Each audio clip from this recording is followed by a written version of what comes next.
There are artists whose careers can be measured in records sold, awards won, or stages filled. And then there are rare figures whose lives become inseparable from the cultural memory of entire generations. The story of Céline Dion belongs to the second category.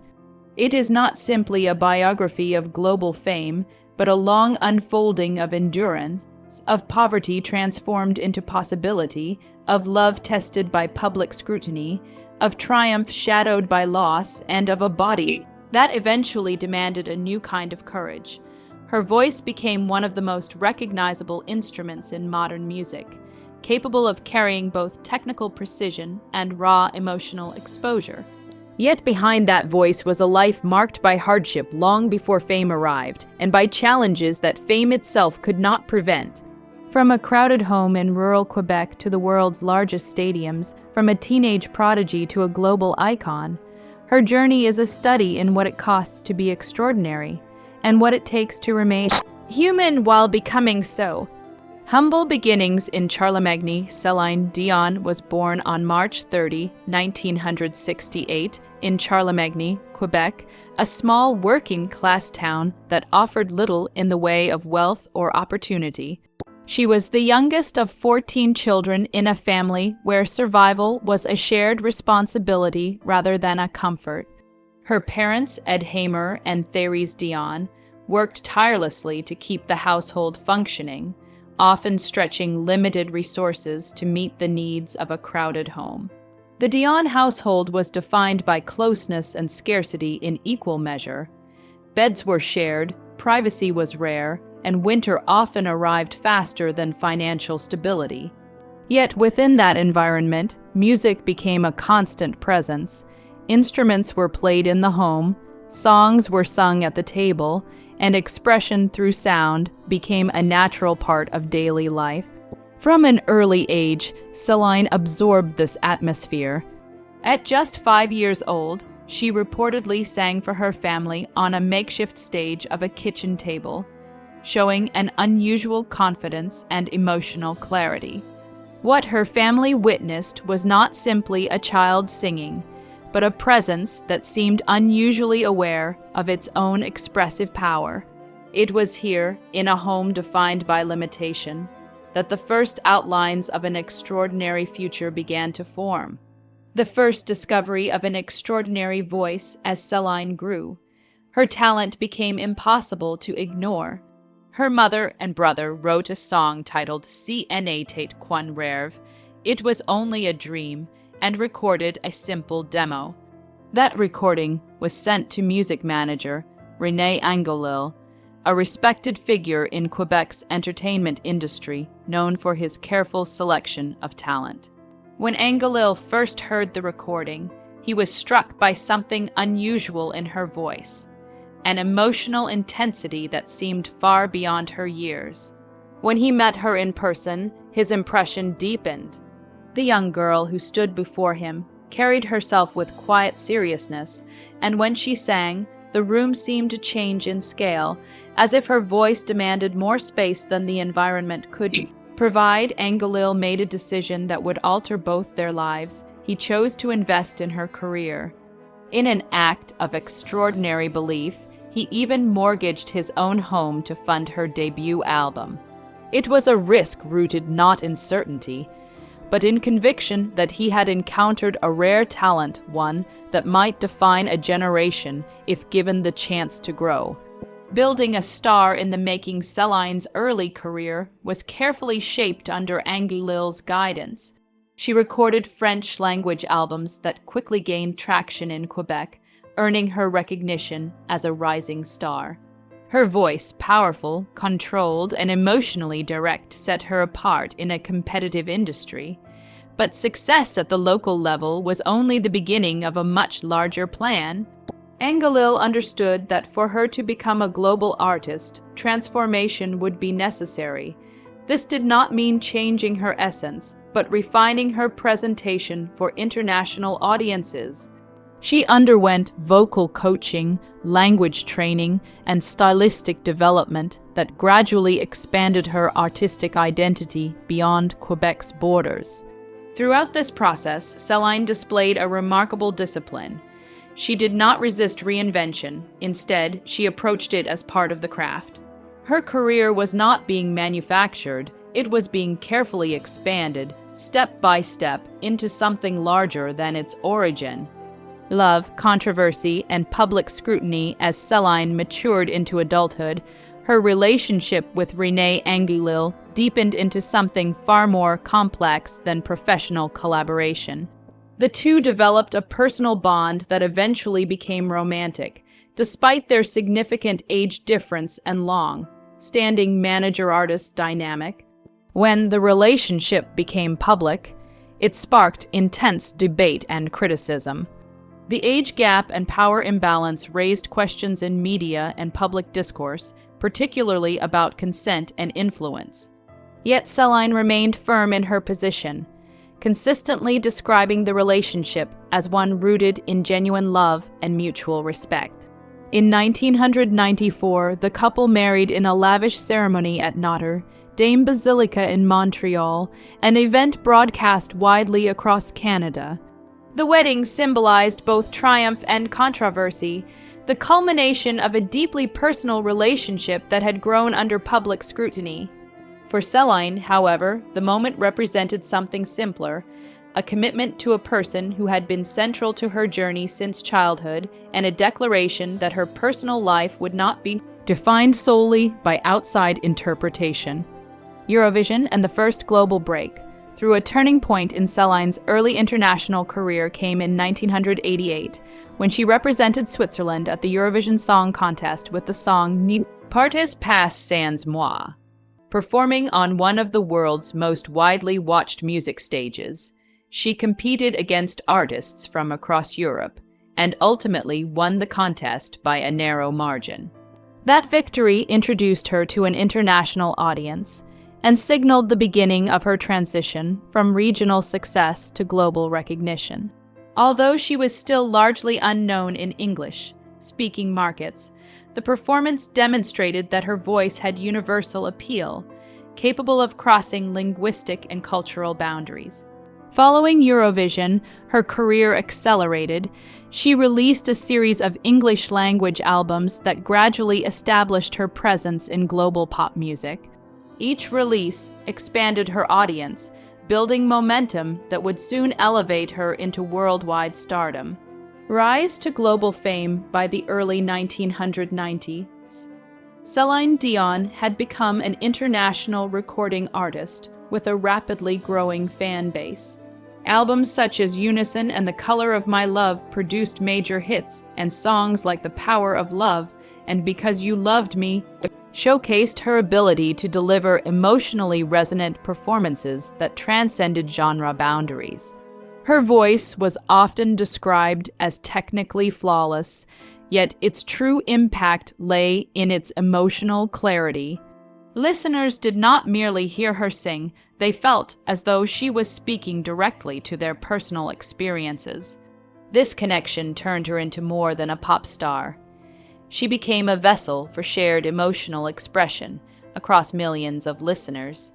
By the mid-1990s, she was performing for presidents, royalty, and massive global audiences. Stadiums filled with tens of thousands of people became routine stages for her. Yet, even at the height of her fame, her career remained grounded in the same foundation that had shaped her childhood: discipline, resilience, and emotional sincerity. Titanic and the song that defined an era in 1997, Céline Dion recorded My Heart Will Go On for the film Titanic.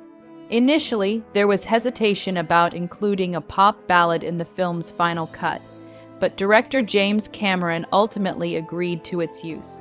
The song was recorded in a single take, capturing a raw emotional quality that would define its final version. When the film was released, it became a global phenomenon, and the song followed suit.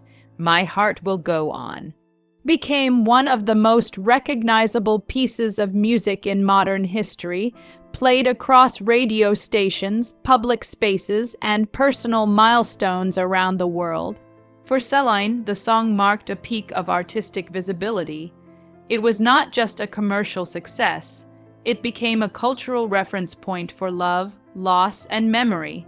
Her voice was no longer just heard, it was embedded in global emotional consciousness. Personal loss and stepping away at the height of her success, Celine faced one of the most difficult periods of her life. René Angelil was diagnosed with cancer in 1998, a moment that forced a reevaluation of priorities. She made the decision to step away from her career temporarily to care for him, placing family above professional momentum. For several years, she reduced or paused her artistic output, focusing instead on supporting her husband through treatment. This period marked a stark contrast to her public life as a global performer. Away from stages and studios, she occupied a private role defined by care, presence, and emotional endurance. René eventually recovered, and the experience reshaped her understanding of success, not as constant visibility, but as the ability to choose presence over performance when it mattered most. Las Vegas residency and reinvention in the early 2000s, Celine returned to music with a new approach, a long-term residency in Las Vegas. Instead of touring globally, she performed regularly at Caesar's Palace, creating a stable and highly produced show that ran for years. The residency marked a shift in the entertainment industry, redefining how major artists could structure their careers. It allowed her to maintain artistic excellence while reducing the physical and emotional demands of constant travel. The production itself was grand in scale, blending theatrical design with vocal performance in a way that reinforced her status as one of the premier live performers of her generation. Illness and a new kind of strength in later years, Céline Dion faced a new challenge, a rare neurological condition known as stiff person syndrome, which affects muscle control and mobility.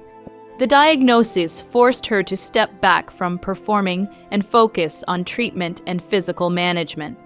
Unlike earlier challenges in her life, this one directly affected the instrument that defined her identity, her body. Yet, even in this struggle, she continued to express resilience, speaking openly about her condition and her determination to adapt rather than retreat. Her public statements emphasized not defeat, but persistence. The focus shifted from performance to survival, from stage presence to daily endurance. The price of global stardom and emotional exhaustion behind the shimmering surface of global fame, Céline Dion's life carried an invisible weight that rarely matched the image seen on stage. As her career expanded into international superstardom, the demands on her time, energy, and emotional presence grew relentlessly. World tours, studio recordings, televised performances, and public appearances formed a cycle that left little space for stillness. Success at her level did not simply mean performing. It meant sustaining a brand, meeting expectations, and constantly delivering emotional intensity on command. Each performance required full emotional investment, even on days when personal life was under strain. The applause masked a quieter reality, exhaustion that accumulated gradually, shaped not by a single moment, but by years of continuous output. At the same time, her identity became increasingly intertwined with public perception.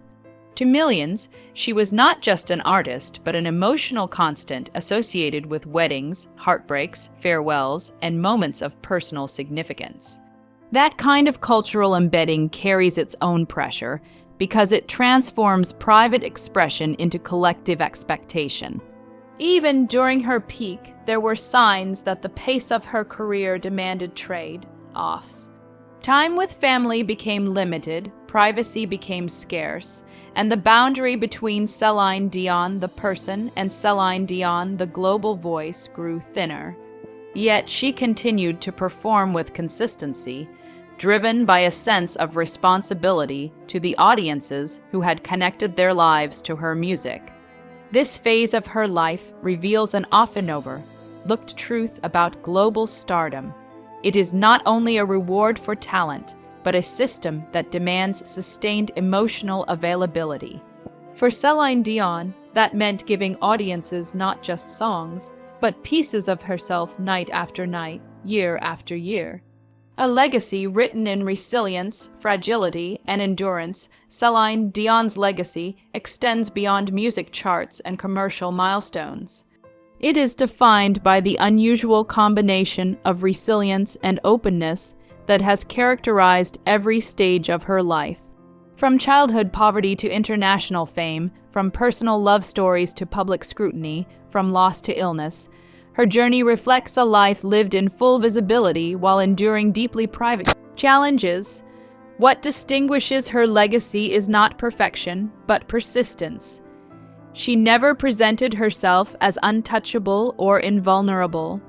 Instead, her public presence has consistently carried an emotional honesty that allows audiences to see both strength and vulnerability at once.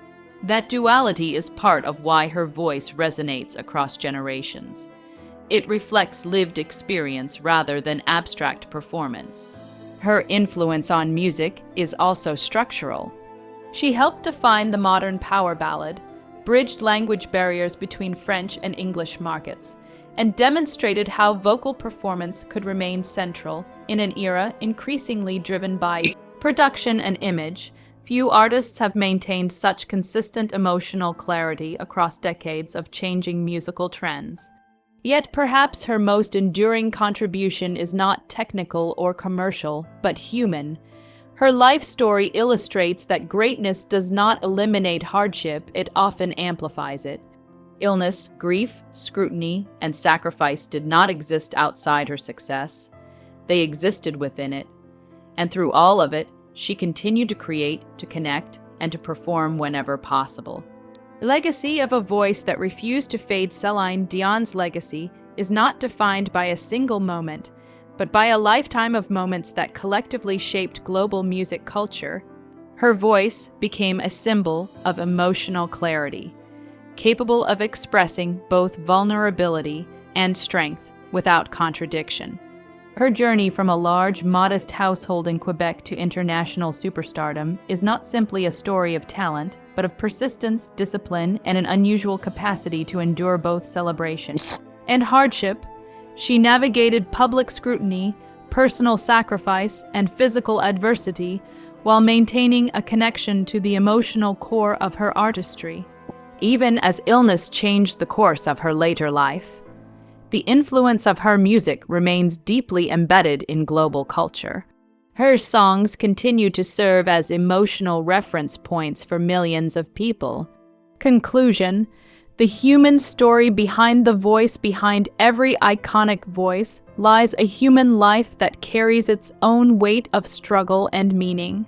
Céline Dion's story is not only about fame or success, but about the endurance required to sustain both.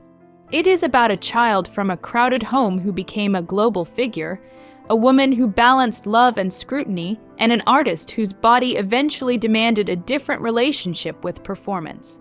Her journey reflects something universal, that strength and vulnerability are not opposites, but companions. Her voice may have carried across the world, but its source has always been deeply human, shaped by hardship, refined by discipline, and sustained by an unwavering commitment to expression.